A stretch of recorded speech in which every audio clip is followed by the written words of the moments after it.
औज़ुबिल्लाहिमिनश्शैतानिर्रजीम बिस्मिल्लाहिर्रहमानिर्रहीम। Balochistan public service commission के headmaster SST lecturer education की ऑनलाइन पेडागोजी की क्लासेस के सिलसिले के हवाले से मैं Salim Mohammad Barech, lecturer education, government post graduate college, आपकी खिदमत में हाजिर हूँ।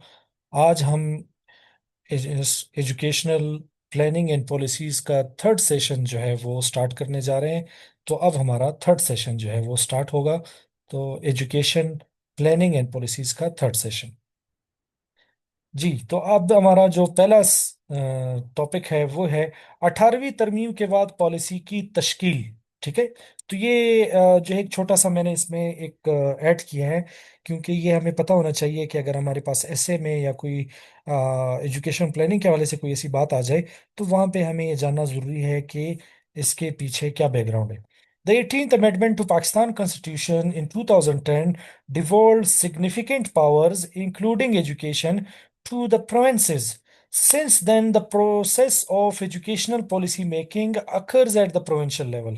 पाकिस्तान के आयन में 2010 की 18वीं तरमीम ने तालीम समेत तमाम अहम इख्तियारात सूबों को मुंतकिल कर दिए हैं। लिहाजा इसके बाद तालीमी पॉलिसी साजी का अमल सूबाई सतह पर होगा। तो लिहाजा अभी जैसे सेहत के महकमे हैं, तालीम का जो महकमे है, वो ऐसे कुछ बहुत सारे महकमे थे 18वीं तरमीम के बाद, वो जो है सूबों के हवाले कर दिए कि आप अपने सूबे के हवाले से खुद प्लानिंग बनाएं, खुद पॉलिसीज बनाएं और खुद इंप्लीमेंट करें। ठीक है। तो अब 2010 के बाद जो हमारा जो महकमा तालीम है, वो अब वफाक के अंडर में नहीं आता पॉलिसी मेकिंग के हवाले से। ठीक है। इस हवाले से अगर कोई क्वेश्चन है तो आप चैट बॉक्स में पूछ लेते हैं। चलें जी, आगे चलते हैं। और पॉलिसी साइकिल, एक पॉलिसी जो तश्कील दी जाती है उसमें कौन से स्टेप्स होते हैं, कौन से दर्जा व दर्जा जो है वो तरीक़ेकार होते हैं, उसका अमल अभी हम पढ़ेंगे। ठीक है। पॉलिसी बनाने का जो अमल है, policy cycle. The policy cycle is a conceptual model that clarifies the different stages of policy making. It provides a complete process of how policies are initiated, developed, implemented, and reviewed. Policy cycle तसव्वुराती model है जो policy बनाने के मुख्तलिफ मराहल को वाज़ह करता है। ये एक मुकम्मल अमल फराहम करता है कि पॉलिसी कैसे शुरू होगी, कैसे तैयार होगी, कैसे नाफिज होगी, कैसा जायजा लेगी। अब इन तमाम स्टेप्स को अब वन बाय वन हम डिटेल से डिस्कस करेंगे और इसको बकायदा कंसेप्चुअली सीखेंगे। सबसे पहले है हमारे पास प्रॉब्लम आइडेंटिफिकेशन, मसले की शिनाख्त। ये पहला स्टेप है, अभी इसको पढ़ते हैं। This is the initial stage where a problem is examine to determine if it is indeed an identified issue. ये इब्तिदाई मरहला है जहां एक मसले को जांचा जाता है कि वाकई ये कोई मसला है जिसकी शिनाख्त की गई है। तो हम क्या करते हैं पॉलिसी मेकिंग में, पहले देखते हैं मसला क्या है इस स्टेज पे। मिसाल के तौर पे an increase in the drop out rate. ये याद रखें, अभी मैंने आप लोगों की आसानी के लिए क्या किया, ड्रॉप आउट का जो है वो मिसाल में इन तमाम स्टेप्स में लेके चलूंगा, तो ये आपको आसानी हो जाएगी कि पहले स्टेप्स में ड्रॉप आउट का क्या हो रहा था, दूसरे में क्या हो रहा था, तीसरे में क्या हो रहा था। An increase in the dropout rate at the secondary education level is an example of problem identification. Saanvi तालीमी सतह पर स्कूल छोड़ जाने वालों की शरह में खतरनाक तक का इजाफा हो रहा है। लिहाजा इस मसले की शनाख्त ये मिसाल है। अब हमने ये देखना है कि क्यों इतने ज्यादा बच्चे जो है वो स्कूल से ड्रॉप आउट हो रहे हैं। तो लिहाजा ये हमने मसले की शनाख्त कर ली। ठीक है। चलें जी, अब हम सेकंड स्टेप पे चलते हैं। पॉलिसी फॉर्मुलेशन, पॉलिसी की तश्कील अब हमारे पास है। In this stage potential solution to the identified problems are developed. इस मरहले में शनाख्त शुदा मसला जो पिछला था कि बच्चे ज्यादा ड्रॉप आउट हो रहे हैं, उनके मुमकिना हल तैयार किए जाते हैं। कैसे हल तैयार करेंगे, जैसे developing various strategies to reduce the drop out rate, such as providing financial incentives एक, इंप्रूविंग स्कूल फैसिलिटीज दो, और ऑफरिंग अल्टरनेटिव एजुकेशन प्रोग्राम्स तीन। ड्रॉप आउट शरह को कम करने के लिए मुख्तलिफ हिकमत अमलियों को तैयार करना, जैसे पहला है कि माली मराहत फराम करें, उन बच्चों को पैसे दें तो ताकि वो स्कूल ना छोड़ें। स्कूलों की सहूलियात को बेहतर बनाएं ताकि सहूलियात की वजह से बच्चे जो स्कूल छोड़ के जा रहे हैं वो ना हो। या फिर मुतबादिल तालीमी प्रोग्राम जो है हम बनाएं, ये तीन रास्ते हमने अभी बना लिए। अब इनमें से आगे स्टेप में देखते हैं कि इन तीन रास्तों को हमने क्या करना है, ठीक है। तो यहाँ पे हमने तीन जो है वो रास्ते बता दिए। अब आते हैं हमारे पास पॉलिसी अडॉप्टेशन, पॉलिसी अडॉप्शन। अब वो जो तीन रास्ते थे ना, यहाँ पे अभी हम देखते हैं कि कौन सा रास्ता जो है वो चूज करेंगे हम। इन this stage a specific policy is chosen from the available alternatives. इस मरहले में दस्तयाब मुताबिदलात, जो कि मुतबादिल थे, जो पिछले तीन जो हमने बयान किए, वो उनमें से हम एक मखसूस पॉलिसी का इंतखाब करेंगे। For example, the government decide to implement a policy of conditional cash transfer to poor families to reduce and maintain a low dropout rate for children in schools. हुकूमत स्कूलों में बच्चों की ड्रॉप आउट शरह कम करने और ख़त्म करने के लिए गरीब खानदानों को मशरूत रकम की मुंतकिली की पॉलिसी को नाफिज करने का फैसला करती है। अब हमने ये फैसला अडॉप्ट कर लिया। मैं थोड़ा आपको पीछे लेके चलूंगा कि मैंने आपको बताया था ना कि हमने तीन रास्ते थे। या तो हम माली वसाइल फराहम करें, ठीक है, फाइनेंशियल इंसेंटिव्स दे। दूसरा था कि हम स्कूल फैसिलिटीज इंप्रूव करें। या फिर था कि हम कोई अल्टरनेटिव प्रोग्राम जो है इनको दे। अब यहाँ पे जो हमने सेलेक्ट किया है वो फाइनेंशियल इंसेंटिव्स देने का है, ठीक है, मशरूत नकद रकम की अदायगी गरीब बच्चों में, ताकि वो बच्चे स्कूल ना छोड़े। ठीक है, ये तो हो गया पॉलिसी अडॉप्टेशन। अब नेक्स्ट हमारे पास है पॉलिसी इंप्लीमेंटेशन। अब हमने बच्चों, गरीब बच्चों के वालदेन को या उनको हमने माली मुआवनत करनी है। कैसे करनी है, अब ये इम्प्लीमेंटेशन का लेवल है। This is the procedure for putting the selected policy into action. ये मुंतखब पॉलिसी को अमल में लाने का तरीक़ेकार है। For example, the ministry of education establishes a system for distributing cash to eligible poor families and monitor school attendance। वजारत तालीम अहल गरीब खानदानों को नकद रकम की तकसीम के लिए एक निज़ाम कायम करती है और स्कूलों को हाजिरी की निगरानी करती है। अब देखिए, हमने तो पिछले जो इससे पहले वाले में तो हमने जो है वो सिलेक्ट कर लिया कि माली मावनत करेंगे। अब देखिए, गवर्नमेंट एक वो बनाती है, इम्प्लीमेंटेशन के हवाले से कानून बनाती है कि सिर्फ गरीब गुरबा को जो है वो माली मावनत की जाएगी, नंबर वन। दूसरा ये कि स्कूल अटेंडेंस देख के उनकी मावनत दी जाएगी। अगर कोई बच्चा 75% से ज्यादा हाजिरी आ रही है, सिर्फ उसको मौली मावनत की जाएगी। जो बच्चा अभी भी 50% पे या कम है, या 75% से कम है, स्कूल नहीं आ रहा है, तो उसको माली मावनत फराहम नहीं की जाएगी। ये पॉलिसी इंप्लीमेंटेशन है, ठीक है। अब हम आते हैं पॉलिसी एवेल्युएशन। यहाँ पे भी हम जायजा देखेंगे, आया जो हमने ड्रॉप आउट खत्म करने के लिए जो पॉलिसी अडॉप्ट की थी कि माली मावनत करें, और अब हम इसमें देखेंगे आया हमारी पॉलिसी कामयाब रही या नाकाम, इसमें चेक करेंगे। This stage review the effects of the implemented policies. ये मरहला नाफिज की गई पॉलिसियों का असरात का जायजा लेता है। For example, policy makers will review the adopted policies to assess whether the cash transfer program has reduced the dropout rate and whether this policy has improved educational outcomes। मिसाल है, पॉलिसी साज अपनाई गई पॉलिसी का जायजा लेंगे, आया नकद रकम की मुंतकली के प्रोग्राम से ड्रॉप आउट शरह में कमी आई है, क्या इस पॉलिसी से तालीमी नताइज में बेहतरी आई है। अब वो जो हम माली मावनत जो गवर्नमेंट कर रही थी, अब इसमें देखेंगे अगर हमारे पास ड्रॉप आउट शरह में कम आई है तो ये पॉलिसी कामयाब है। अगर इस पॉलिसी से तालीमी नताइज में, अटेंडेंस में, रिजल्ट में बेहतरी आ रही है, तो हमारी ये पॉलिसी कामयाब है। अगर इन दोनों सवालों का जवाब ना में था, तो फिर हमारी पॉलिसी नाकाम है, ठीक है। तो यहाँ तक तो था हमारे पास पॉलिसी फॉर्मुलेशन के जो स्टेप्स हैं, पॉलिसी कैसे बनती है, प्रॉब्लम आइडेंटिफिकेशन कैसे होती है, एवेल्युएशन कैसी होती है, ये हमने सीखा, ठीक है। चलें जी, अब हमारे पास नेक्स्ट टॉपिक है फैक्टर्स इन्फ्लुएंसिंग एजुकेशनल प्लानिंग। तालीमी मंसूबाबंदी को मुतासिर करने वाले अवामिल कौन से हैं। Education planning is a complex process, and any irresponsible and hasty decision can negatively impact the credibility of the planning। तालीमी मनसूबाबंदी एक बड़ा पेचीदा अमल है, जो किसी भी गैर जिम्मेदाराना जल्दी किए हुए फैसले की वजह से मनसूबाबंदी की साख पर मनफी असर पड़ सकता है। These factors can facilitate or hinder the achievement of educational objective। ये अवामी तालीमी अहदाफ के उसूल को आसान या मुश्किल बना सकते हैं। Understanding them is essential for effective planning and policy making. इनको समझना मौसर मनसूबाबंदी और पॉलिसी साजी के लिए इंतहाई ज़रूरी है। क्योंकि अगर आपने पॉलिसी बना ली, पॉलिसी बनाने के लिए बहुत ज़्यादा जो है वो मेहनत दरकार होती है, बहुत ज़्यादा कंसल्टेशन दरकार होती है।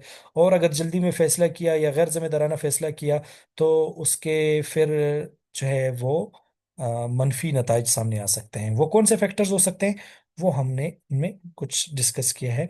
सबसे पहले हमारे पास है समाजी और सकाफती अवामिल हैं जो कि हमारी पॉलिसी पर असरअंदाज होते हैं। सोशल एंड कल्चरल फैक्टर्स होते हैं। पहले कल्चरल वैल्यूज एंड बिलीव, सकाफती इकदार और अकायद जो है वो हमारे जो है वो एजुकेशन प्लानिंग पे अमल करते हैं। मिसाल के तौर पे मैं आपको एक मिसाल देता हूँ कि कैसे। फर्ज कर लेते हैं कि हम लेते हैं कि एक गांव है और गांव से तकरीबन कोई 10 किलोमीटर दूर जो है वो कॉलेज बनाया गया है, inter college, girls inter college बनाया गया है।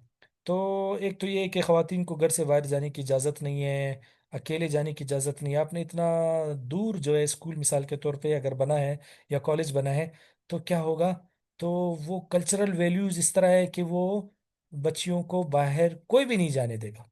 तो इस वजह से आपके पॉलिसीज पर नेगेटिव असर पड़ेगा। आपने जल्दी में फैसला किया, आपने क्यों इतना दूर जो है कॉलेज बनाया, ठीक है।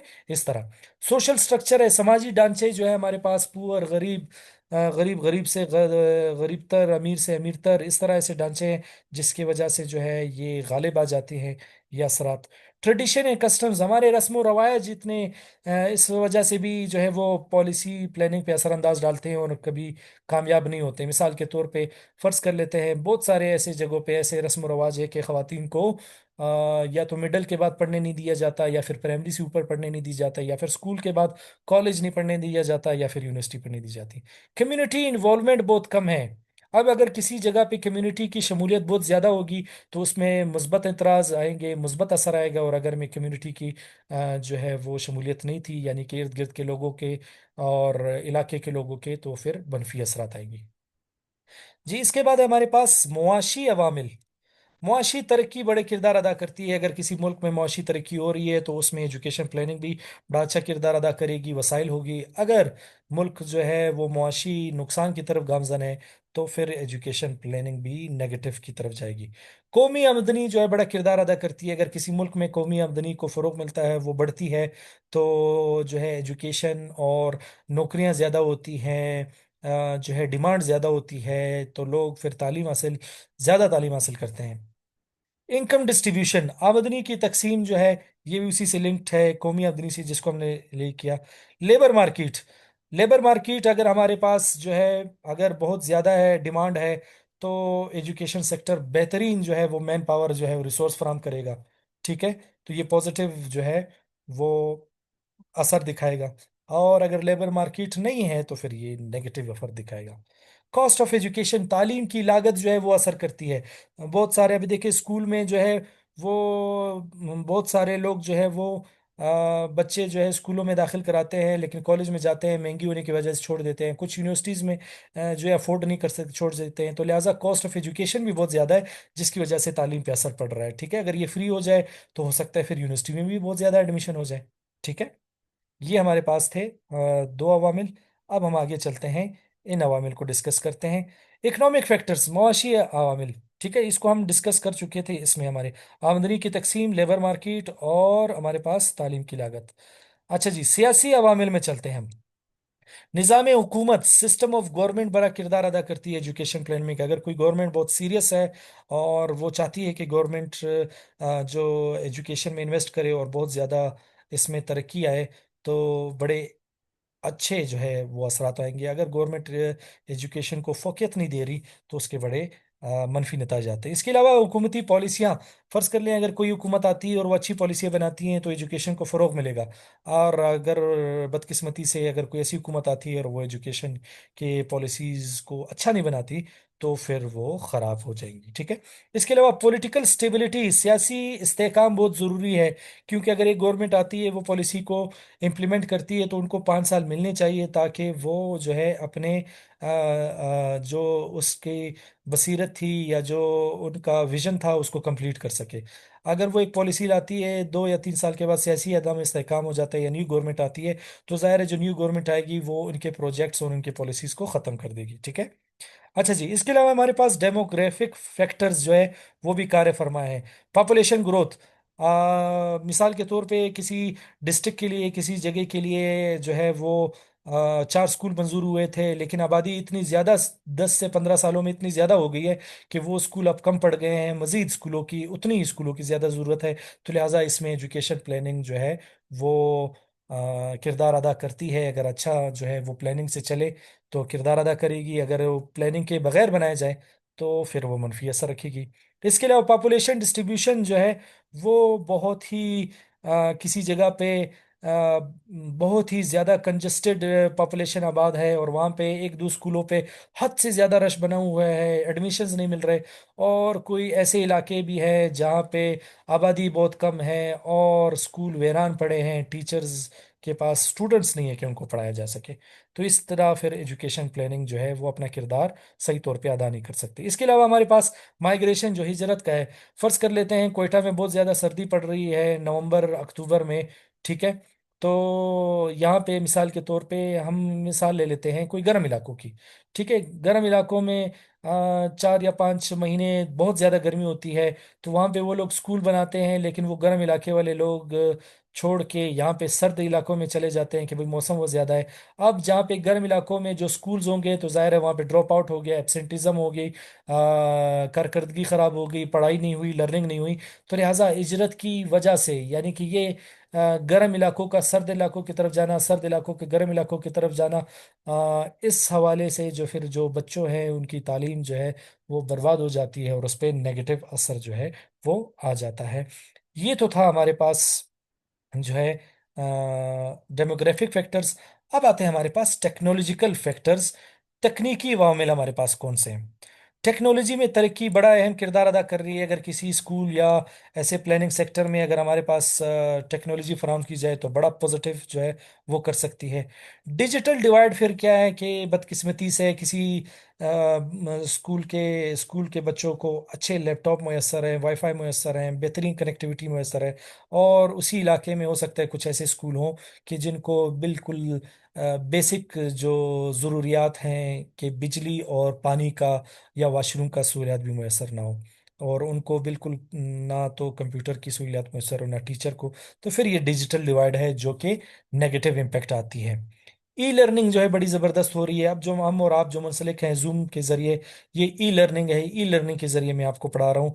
तो ये बड़ा अच्छा किरदार अदा कर सकती है अगर एजुकेशन प्लानिंग ई लर्निंग पे की जाए। टेक्नोलॉजी इंटीग्रेशन का जो इस्तेमाल है वो बड़ा पॉजिटिव असर रख सकती है।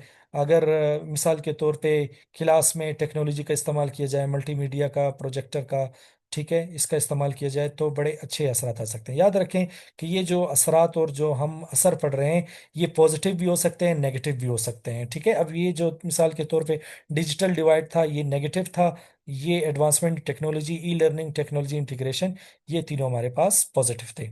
अच्छा जी, फिर हमारे पास है तालीमी अवामिल, एजुकेशनल फैक्टर्स। निसाब की तरक्की जैसे जैसे होगी, जैसे जैसे जल्दी होगी, उसी तरह मुल्क की जो है तरक्की ज़्यादा करेगा। अगर निसाब अपडेट नहीं होगा और बहुत अरसे से अपडेट नहीं होगा तो फिर वो एजुकेशन प्लानिंग पर या एजुकेशन सेक्टर पर मनफी असरात करता है। असातिज़ा का मयार, टीचर क्वालिटी बहुत इंपॉर्टेंट है। आप असातिज़ा पे इन्वेस्ट करेंगे, टीचर्स पे इन्वेस्ट करेंगे, उन पे भरोसा रखेंगे, वो बेहतरीन पढ़ाएंगे, बेहतरीन रिजल्ट देंगे। अगर आप टीचर्स पर इन्वेस्ट नहीं करेंगे, उनको ट्रेनिंग, उनको न्यू टीचिंग मेथड्स नहीं सिखाएंगे तो फिर आपको नेगेटिव जो है उसके रिजल्ट मिलेंगे। इसके अलावा टीचिंग मेथड्स पे जो है वो चेक एंड बैलेंस होना चाहिए। टीचर्स जो है वो ज़्यादा से ज़्यादा डेमोक्रेटिक टीचिंग मेथड्स इस्तेमाल करें, कोऑपरेटिव लर्निंग स्ट्रेटजीज इस्तेमाल करें कि जिससे बच्चों की मशगूलियत ज़्यादा हो, बच्चों की पार्टिसिपेशन ज़्यादा हो, बच्चों की इंगेजमेंट ज़्यादा हो, क्रिटिकल थिंकिंग डेवलप हो। अगर टीचर ऑटोक्रेटिक मेथड के ज़रिए, सिर्फ लेक्चर मेथड के ज़रिए पढ़ा रहा है तो वो बच्चों की क्रिटिकल थिंकिंग को ख़त्म कर रहा है। तो इस पे जो है फिर वो नेगेटिव असरात आ जाएंगे। ठीक है। इसके अलावा एक्सेस एंड इक्विटी, तमाम बच्चों को, तमाम जो मुल्क के जितने भी लोग हैं उनको तमाम एजुकेशन की इक्वल, यानी कि बराबर मौके मिलने चाहिए तालीम हासिल करने के लिए, एडमिशन हासिल करने के लिए और रोजगार के लिए। तो अगर ये सब यकसा सबको मौके मिलेंगे और सबको रसाई होगी तो सबको पॉजिटिव इंडिकेटर जाएंगे, और अगर ये इस तरह नहीं होगी तो फिर ये नेगेटिव इम्पैक्ट पे ये चला जाएगा। तो ये तो थे हमारे पास एजुकेशन प्लानिंग के हवाले से टॉपिक्स। ये एक्सपेक्टेड क्वेश्चन है, इसके आप स्क्रीनशॉट ले लें। इसके अलावा मैंने जो दो फाइल शेयर की हैं और ग्रुप में शेयर की हैं जिसमें मोस्ट इम्पोर्टेंट पेडागोजी क्वेश्चंस, उसमें हर सेक्शन में मैंने 8 से 10 सवाल दिए हैं, उसको भी आप जो है वो अटेम्प्ट कर सकते हैं और इसका स्क्रीनशॉट ले लें। इससे भी कोई से 1 या 2 सवाल अटेम्प्ट करके आप मुझे भिजवा दें, मैं फीडबैक आपको दे दूंगा, ठीक है। तो इस हवाले से अगर कोई सवाल है तो आप चैट बॉक्स में मुझसे पूछ सकते हैं, मैं इसका रिस्पॉन्ड कर दूंगा। तो आप सबका बहुत बहुत शुक्रिया, आप हमारे साथ रहें। तो इसके अलावा हमारे पास इंग्लिश के लेक्चर्स भी अवेलेबल हैं और पेडागोजी के भी लेक्चर्स अवेलेबल हैं। तो अगर आपने इसको एक्सेस करना है तो हमसे इस नंबर पे आप रब्ता कर सकते हैं। तो अभी क्लास को हम ख़त्म करते हैं, इंशाल्लाह फिर आपसे कल मुलाकात होगी। जब तक के लिए अल्लाह हाफ़िज़।